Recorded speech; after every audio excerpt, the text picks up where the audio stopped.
How's it, everyone? We are at the Stitch eCommerce Elevate event, and as you can tell, we're having a jewel. It's been a day of note so far. Yeah. I've got Mike with me from Litehouse. How's it going, my friend? Do I have to look at the camera? No. Going very well. Thanks for having me. I actually haven't. I think I've been on a podcast once, maybe a few years ago. So yeah, it's good to be back. Time to throw you in the deep end and ask some uncomfortable questions. Keen.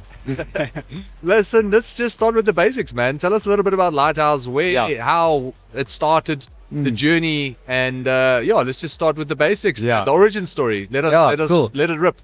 So was studying at Stellenbosch University with my brother, 1 year younger than me, and I think growing up we were quite entrepreneurial, selling cupcakes on the road when we were young, to buy ourselves toys, or selling old toys to buy the newer toys. And I think my father and my family definitely kind of groomed us into being entrepreneurs in ways. When often we would say, "Oh, Dad, we want to get an electric scooter or whatever," he would say, "Cool, I'll give you a third of the money and then you chip in the rest." We said, "But Dad, we're only 8 years old. How are we going to chip in the rest?" And then, you make plans. And then when you start buying, selling, offering a service, whatever, you see the joy also in business and entrepreneurship. So I think we fell in love from a young age. And in varsity, we started a business where we'll be buying products from wholesalers, selling through Takealot. And that was back in about 2015, 2016, where Takealot was pumping a lot of money into advertising, but there was a lot of product gaps on the marketplace. So we connected with a bunch of wholesalers that were just actually selling to physical stores, listed their products on Takealot, and was almost middle-manning it, but made it convenient for customers, even if they're paying a little bit of a higher price, to be buying the products online. And the business took off, and which was nice because it was quite a cash flow positive business. We managed to build up some profits and started importing products. We knew that with the wholesalers, we didn't have exclusivity, so we were kind of like, let's really milk it while we can and make it work. And then we started importing our own products to build a bit of barrier to entry. And the company grew where, we actually had our own kind of private label products that we were bringing in. And then we also offered a service to other brands where we would manage their Takealot marketplace account. So we had like a bit of an agency and then our own brands. We had about 25 people in the company and we're like 22 years old. Like a lot of our friends were just finishing their degrees. So it was like getting thrown a bit in the deep end, and we got to learn a lot about leadership, I think, as well. Made a lot of mistakes, but and then what happened was after COVID, a lot of people started selling products online, and because we were just private labeling a lot of different products, even though there was a bit more of a barrier to entry with our importing these products, still there wasn't a very high barrier, and it felt like a lot of our good selling products got into a bit of a price war. And then we started thinking about what business do we actually want to grow? And we felt like we're hustling, but we ideally, deep and down, we wanted to grow something that we could have equity in and sell a brand. So we decided, let's pick a category, let's really innovate and build something amazing, So lighting was one of the products that we were bringing in. And we decided to ourselves, there's a bit of a gap because a lot of the stuff on the market is cheap stuff, doesn't last long. People are returning it after a few months. Or if it's, for instance, like one of our top selling products was bulb string lights. And even the products we were bringing in at that time wasn't great. So we decided, let's see if we can do proper product innovation and build a solid brand around decorative lighting. Very unique kind of category. People always ask, how the heck did you get into that? That's a bit random. Quite niche, but it came from importing a lot of stuff and just seeing a bit of a gap there. So we started making a lot of trips up to our manufacturers, started working with better manufacturers and also hired an industrial designer, started seeing how products were breaking and how can we improve it, what technologies we can include or incorporate, so better batteries, better solar panel technologies. And then I think started building a brand. What is the brand about? What's the mission? What's the purpose of it? And what's the story? And we realized lighting has such an amazing effect on homes and places where, it can turn a dark patio into something magical. So I think the mission was always to create better, brighter moments for people. And we started really storytelling that through our ads, through how we speak about the brand, our packaging, what we're mentioning it. And we built this incredible community that ended up just supporting us. And, we launched the next product. We had uptake straight away. We launched the next one, and the reviews and everything have been great. I think when you focus on quality and something that is going to last and premium, and sometimes, it's not the easiest thing to get going because normally your price is a bit higher. But then when this trust is getting built, there's quite an exponential growth that happens over time. So, yeah. So you got the idea for lights, and Yes. you set up a website. I'm assuming. What platform did you choose out of interest? You chose Shopify, WooCommerce, Magento, Wix. Shopify. Actually, I think it was one that just after a bit of research just seemed one of the fastest growing at the time, and seemed also like something that we can plug and play, customize ourselves. Quite intuitive to use. Exactly. It's been great, and they've constantly kept on evolving over the years, and the reporting and the automations and the plugins that you can also link and the integrations with with like inventory software or marketing tools is great. It's all there pre-existing. So and you started the website, and obviously I'm assuming you started running some ads. So coming from a business that would mainly sell products through Takealot and one day only, running our own ads and building like our own store was something different. So spent a lot of time joining conferences like this, following a couple of guys on YouTube and going through a couple of courses. And then we started running our own ads. And I think over the years, we just realized wow, having your own DTC channel, it's for us now, it's much bigger than even our B2B, our marketplace. It's probably accounts for, almost about 50% of our revenue or so, but then the other 50 is broken up into multiple retailers, and you've got marketplace like Takealot and so. But what's incredible with having your own store is that you've got that personal relationship with the customer. You 100%. can get. So what's something that's been probably our biggest needle mover in our company, and that's added to our success, is how we do surveys with our customers, and we incentivize them. So we'll give them store credit. But we send out to a couple of thousand people, and we get almost a 10% response and we ask questions about the product, what they like, what they didn't, about their whole brand experience. And it's been unbelievable to see the time that people have taken on these surveys and literally written us little passages on things they think we could improve and stuff. And You've obviously taken it seriously. Yeah, so it's shaped all our new products. And what's also cool is then when we launch a new product and people see, hey, these guys have listened to us, I think they really appreciate that. Builds further trust and credibility. Exactly, yeah, correct. And you started running ads. What is your favorite acquisition channel or the main acquisition channel at the moment, just out of curiosity? Meta, and then Google. We run Google Meta, and Google's probably more to catch the customer, because often people would get to see the brand first most of the time with your Instagram and Facebook ads, and then they'll go do some Google searching and shopping to just see is that the best fit. So we'll catch a lot of our customers on Google, so our return on ad spend's a lot higher there, but Meta is where we're spending most of our ad money. And if I may be as upfront to ask, what marketing budget did you start with when you actually started putting ads online? Yeah, it's probably around maybe 500 Rand a day, I think. Okay. Yeah. About 15,000 Rand a month? Yeah, exactly. Yeah. And then just out of curiosity, and you don't have to say if you don't want to, what are you guys Yeah. spending today on marketing on a monthly basis? So we definitely have in summer things pick up a lot for us. But I'd say if you average the year out, we're probably close to about 10 million in a year we spend on ads. And a lot of people would look at that and go, that's insane. However, they probably underestimate how important marketing is to growing a business online. Yes, yeah. No, definitely. I think what's incredible is that it's trackable. It's not like we putting stuff on billboards. I mean, there's still ways you can, I guess, can kind of attribute some lifts up from that. But if you're getting a return on your ad spend and you've done your unique economics, you can see what you're acquiring a customer for and what that customer lifetime value is. Why not scale it? And if you've got inventory problems, fix that, because you're missing out on that opportunity then. So I think it's like we get to a stage where also maybe let me go back a bit. Something that we've done with our Meta ads is we actually run everything broad, and we don't do any interest targeting. So we giving Meta a lot of the kind of we trusting Meta with the targeting and everything. We using letting the algorithm and the intelligence like do finding our spend probably more time on creative and content. Exactly. And what we found is that our return on ad spend was less when we started that than when we were doing interest targeting.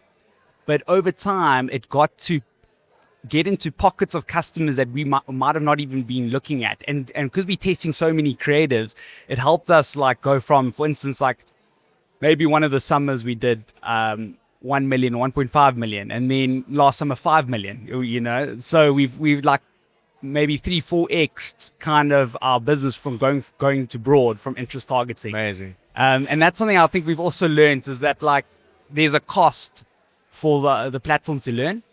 And sometimes people want to go for the short wins and get the lookalike audiences and double down, which if you've got a small budget and you've got limited inventory, maybe that is a option. But if you're wanting to grow a business over a long period of time, keep it broad. Let the platform learn. Let it really try branch out into all different customer groups. And touching on the paid media side, I think there's a lot of people listening and watching. Yeah. And they probably just started their own business. They dabbling with Facebook and Google ads. Do you have any perspectives or advice to share based on what metrics they need to be looking at in order to make calculated decisions in order to help grow their business further? Like, what are the core metrics that you guys pay attention to when it comes to your marketing efforts? Yeah. So CPA is important. So your cost per acquisition. So normally what we look at is our customer lifetime value over 6 months. That's something we track, and a year. So we kind of get a gauge on what that is. And then we run the numbers and we think to ourselves, okay, how much are we willing to spend to acquire a customer? And we kind of get that figure. And then we scale it normally as much as we can until we're hitting that threshold. Until if we start going over what we want willing to spend to acquire a customer, then we normally we'll stop like increasing ads, and we'll focus on more creatives. How can we, like for instance, like our bulb string lights, which is one of our best selling products, mainly residential, but something that we realized a lot of customers were actually using it for camping. So we started then like spinning up some camping ads, and then all of a sudden another pocket just opened up. We could scale it a bit further. And in the residential, there's multiple different ways that customers are going to use it. So a good creative mix and a good creative diversity allows you to expand into bigger customer groups. Gives you ammunition. Yeah. So CPA, then your average order value is important because that normally correlates into your customer lifetime value, especially if you're making some tweaks on your landing page or your offer. You want to be tracking that quite closely. And then I think things like CPM, we like to just see, because normally if you get a good ad that's getting good engagement, normally Meta favors that and charges you less. So if we can see a CPM is starting to decrease over time for an ad, it's normally because there's getting a good engagement, and then that's normally a great top of funnel ad. So it's a great thing to warm up your audience. Push it further. If we see the CPM rising, then we start to think, okay, well, what's the overall CPA for that? And normally that's an indicator that it's probably reaching a bit of fatigue. It's not resonating as much, as less maybe engagement. So Meta's starting to almost charge you a bit more. So normally we use CPM as an indicator. We use frequency as well, which maybe not a lot of people don't, but it's a method called the 4PI method, which this guy Charlie Professor is quite a crazy guy on YouTube. He created, where it's looking at frequency to see where your ads are in the funnel, especially when you're doing a CBO. And frequency from 1 to 1.15 is normally top of funnel. From 1.15 to about 1.25 is normally your middle funnel, and then up is bottom of funnel. And that's how because if we're getting an ad that has a higher CPA than our targeted, if it's got a very low frequency and the CPM's good, we will not turn that ad off because it's serving a function in our overall funnel, and that's warming up the audience to our brand, especially if our overall account is still doing well. So I think a lot of people, they look at ads on an individual level where it's a whole ecosystem. You've got different players. So you've got some guys that are touching your customer for the first time. You've got the other guys collecting maybe the wins. But without the guys touching the customers for the first time, they might all not a have team. actually got the sale. So it's all a team. So it's packing, it's working out how to identify that to make better decisions. Yeah. And you mentioned you guys are on Shopify, and there's a lot of people probably listening to this that's also on Shopify. So my question is there any specific hacks or apps or things that you've used on the Shopify platform that's recently made a bit of a difference in your revenue or conversion rates? Good question. So I think like bundle offers is a good one. We actually custom. I know there's a couple of apps that you can use. We custom coded it for us because we wanted to make it a bit different. But I think like having a bundle offers has made a big impact, and I know a lot of brands are doing that now, and it's increasing your average order value. So if you're not doing that, that's something I highly recommend. More value for the client and more value for the business. Exactly. And also like I think sometimes there's brands that are always on deal, rather have your normal price for a single unit, and then for 2 or 3, or if it's going to be a bundle with another product, that's where you add a discount, or where you add a free gift or something like that. And then that incentivizes that a customer buys more.